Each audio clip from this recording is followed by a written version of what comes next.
BBC বাংলার সান্ধ্য অধিবেশন প্রবাহতে আপনাদের স্বাগত। আজ আপনাদের সাথে লন্ডন স্টুডিও থেকে আছি মানসী বড়ুয়া। বাংলাদেশের সর্বশেষ গুরুত্বপূর্ণ আপডেট সংবাদে আপনাকে স্বাগত। শুরুতেই সংবাদ শিরোনাম, পরে বিস্তারিত। প্রথমেই জানাবো আমাদের হাতে থাকা সর্বশেষ গুরুত্বপূর্ণ সবথেকে তাজা আপডেট সংবাদ। অপরাধীরা যাতে প্রতিবেশী দেশ ভারতে আশ্রয় না পায় সেজন্য জাতিসংঘকে দায়িত্ব নিতে হবে বললেন চরমোনাই পীর। হত্যাকাণ্ড ঘটে অপরাধীরা যাতে পাশের দেশে আশ্রয় প্রশ্রয় পেতে না পারে সে বিষয়ে জাতিসংঘকে দায়িত্ব নিতে হবে বলে মন্তব্য করেছেন ইসলামী আন্দোলন বাংলাদেশের আমির মুফতি সৈয়দ মোহাম্মদ রেজাউল করিম পীর সাহেব চরমোনাই। আজ শরীফ ওসমান হাদির কবর জিয়ারত করতে এসে তিনি সাংবাদিকদের সঙ্গে আলাপকালে এসব কথা বলেছেন। এরপর জানাবো, রিমান্ডে নেওয়ার সময় কারাগারের গেটে আওয়ামী লীগ নেতার মৃত্যু।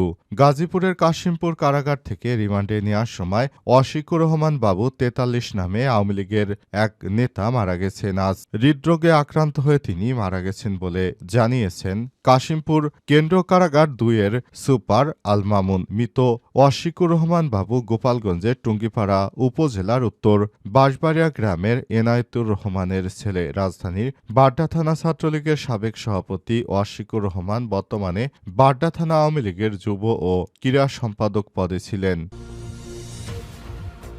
এদিকে অপরাধীরা ধরা পড়ছে না কেন, পুলিশের কাছে প্রশ্ন রিজভির। বিএনপির সিনিয়র যুগ্ম মহাসচিব অ্যাডভোকেট রুহুল কবির রিজভী বলেছেন, দুষ্কৃতকারীরা সারা বাংলাদেশে রক্তপাত করছে, কিন্তু ধরা পড়ছে না কেন, তাদেরকে খুঁজে পাওয়া যাচ্ছে না কেন? আগে তো এমনটি ছিল না। অপরাধ করার পর কয়েকদিনের মধ্যে তাদের খুঁজে পাওয়া যেত, ধরা যেত।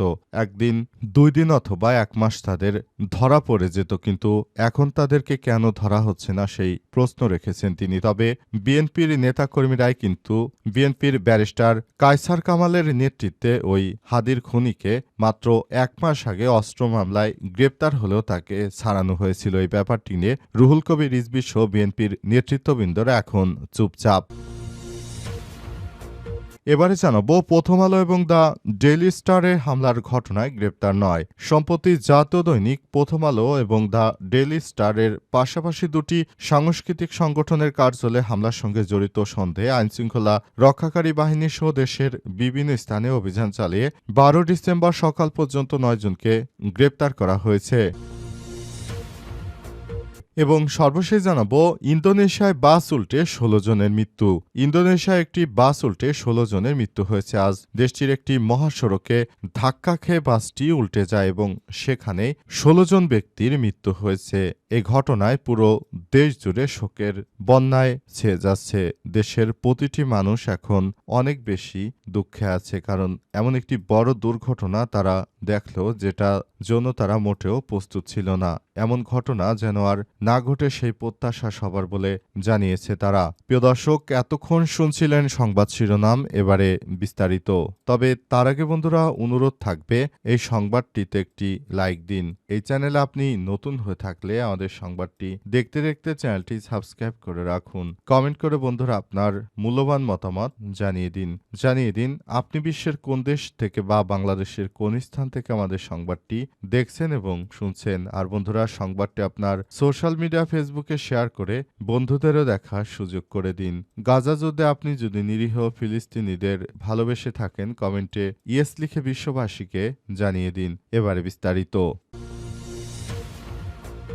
অপরাধীরা যাতে প্রতিবেশী দেশে আশ্রয় না পায় সেজন্য জাতিসংঘকে দায়িত্ব নিতে হবে বললেন চরমোনাই পীর। হত্যাকাণ্ড ঘটিয়ে অপরাধীরা যাতে পাশের দেশে আশ্রয় পেতে না পারে সে বিষয়ে জাতিসংঘের দায়িত্ব নিতে হবে বলে মন্তব্য করেছেন ইসলামী আন্দোলন বাংলাদেশের আমির মুফতি সৈয়দ মোহাম্মদ রেজাউল করিম পীর সাহেব চরমোনাই। আসরের নামাজের পর ইনকিলাব মঞ্চের মুখপাত্র শরীফ ওসমান বিন হাদির কবর জিয়ারত শেষে গণমাধ্যম কর্মীদের সঙ্গে আলাপকালে এমন মন্তব্য করেছেন তিনি। এদিকে ওসমান হাদির কবরের পাশে দাঁড়িয়ে তার রুহের মাগফিরাত ও জান্নাতে তার উচ্চ মাকাম কামনা করেন ইসলামী আন্দোলন বাংলাদেশের আমির ও পরে গণমাধ্যম কর্মীদের সঙ্গে আলাপকালে তিনি আরও বলেছেন, ওসমান হাদির জানাজায় যেভাবে লাখ লাখ মানুষ স্বতঃস্ফূর্তভাবে উপস্থিত হয়েছে তাতে এটা স্পষ্ট যে বাংলাদেশকে নিয়ে কেউ সিনিমিনি খেলতে পারবে না। ভারতীয় আধিপত্যবাদের কবর রচিত হয়ে গেছে। মুফতি সৈয়দ মোহাম্মদ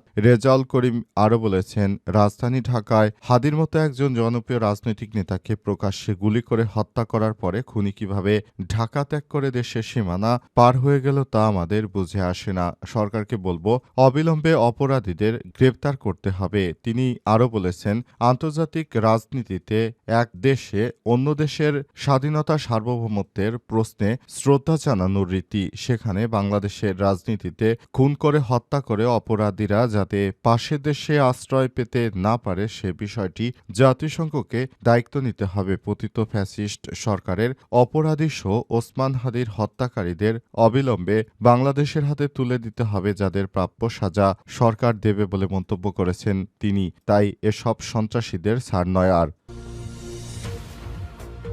রিমান্ডে নেওয়ার সময় কারাগারের গেটে আওয়ামী লীগ নেতার মৃত্যু। গাজীপুরের কাশিমপুর কারাগার থেকে রিমান্ডে নেওয়ার সময় আশিকুর রহমান বাবু ৪৩ নামে আওয়ামী লীগের এক নেতা মারা গেছেন। আজ হৃদরোগে আক্রান্ত হয়ে তিনি মারা গেছেন বলে জানিয়েছে কাশিমপুর কেন্দ্রীয় কারাগার ২-এর সুপার আল মামুন। মৃত আশিকুর রহমান বাবু গোপালগঞ্জের টুঙ্গিপাড়া উপজেলার উত্তর বাঁশবাড়িয়া গ্রামের এনায়েত রহমানের ছেলে। রাজধানীর বাড্ডা থানা ছাত্রলীগের সাবেক সভাপতি আশিকুর রহমান বর্তমানে বাড্ডা থানা আওয়ামী লীগের যুব ক্রীড়া সম্পাদক পদে ছিলেন। কারাগারে সুপার আল মামুন জানিয়েছেন, গত ২৪শে সেপ্টেম্বর রাজধানীর পান্থপথ এলাকায় ঝটিকা মিছিল করার সময় সন্ত্রাসবিরোধী আইনের মামলায় গ্রেপ্তার হন আশিকুর রহমান। গ্রেপ্তারের পর ২৭শে সেপ্টেম্বর কাশিমপুর কেন্দ্রীয় কারাগার ২-এ হস্তান্তর করা হয়। ওই সময় তার ৩ দিনের রিমান্ড মঞ্জুর করে আদালত। আল মামুন আরও জানান, রোববার বিকেলে রিমান্ডে জিজ্ঞাসাবাদ করতে তাকে হেফাজতে নিয়ে পুলিশের একটি দল কারাগারে আসে। পুলিশের কাছে হস্তান্তর করার জন্য কারাগারের অফিস কক্ষে এনে ভর্তির শাখায় চেয়ারে বসানো হয়। সময় হঠাৎই চেয়ার থেকে ঢলে মাটিতে লুটিয়ে পড়েন তিনি। তাৎক্ষণিকভাবে তাকে গাজীপুর শহীদ তাজউদ্দিন আহমেদ মেডিকেল কলেজ হাসপাতালে নেওয়া হলে কর্তব্যরত চিকিৎসক তাকে মৃত ঘোষণা করেন। আইনি প্রক্রিয়া শেষে তার লাশ স্বজনদের কাছে হস্তান্তর করা হবে বলে জানা গেছে এবং এই ঘটনায় পুরো শোক স্তব্ধ হয়ে পড়েছে তার পরিবারের সদস্যরাও।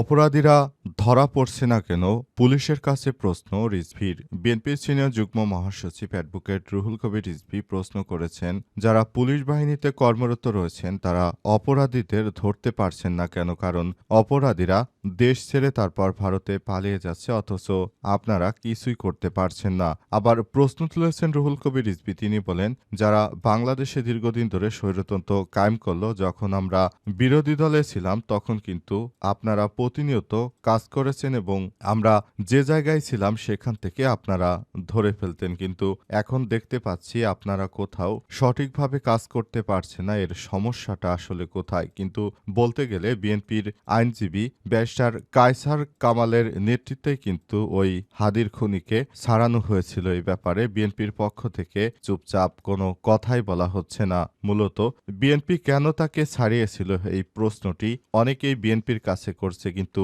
এ ব্যাপারে বিএনপির পক্ষ থেকে এখনো কোনো খোলাসা উত্তর দেয়া হয়নি। কেন ওই খুনিকে ছাড়াতে হলো, কি কারণে ওই খুনিকে এমন একটি সময়ে ছাড়ালো, আর অস্ত্র মামলায় গ্রেপ্তারের পর বাংলাদেশের হাইকোর্ট থেকে তাকে কিভাবে জামিন দেয়, কোন বিচারকরা তাকে জামিন দিয়েছে, এই ব্যক্তিদের বিরুদ্ধে আসলে কেউ কোনো কথা বলছে না।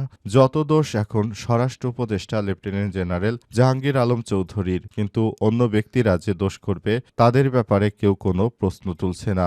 ব্যাপারটি অত্যন্ত দুঃখজনক হলেও সত্য যে বিপ্লবীদের হত্যা আসলে কোনোভাবেই গ্রহণযোগ্য কোনো কাজ হতে পারে না। বিপ্লবীরা তারা নিজের জীবন বাজি রেখে দেশ গঠনের জন্য যে ভূমিকা রাখলো তাদেরকে সরিয়ে দেয়া হচ্ছে। এটি বাংলাদেশের ভবিষ্যতের জন্য বড় ধরনের সমস্যা তৈরি করবে।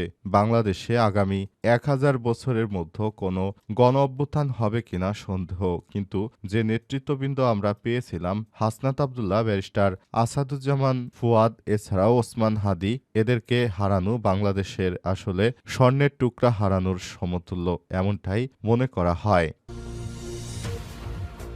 প্রথম আলো এবং ডেইলি স্টারে হামলার ঘটনায় গ্রেপ্তার ৯ জন।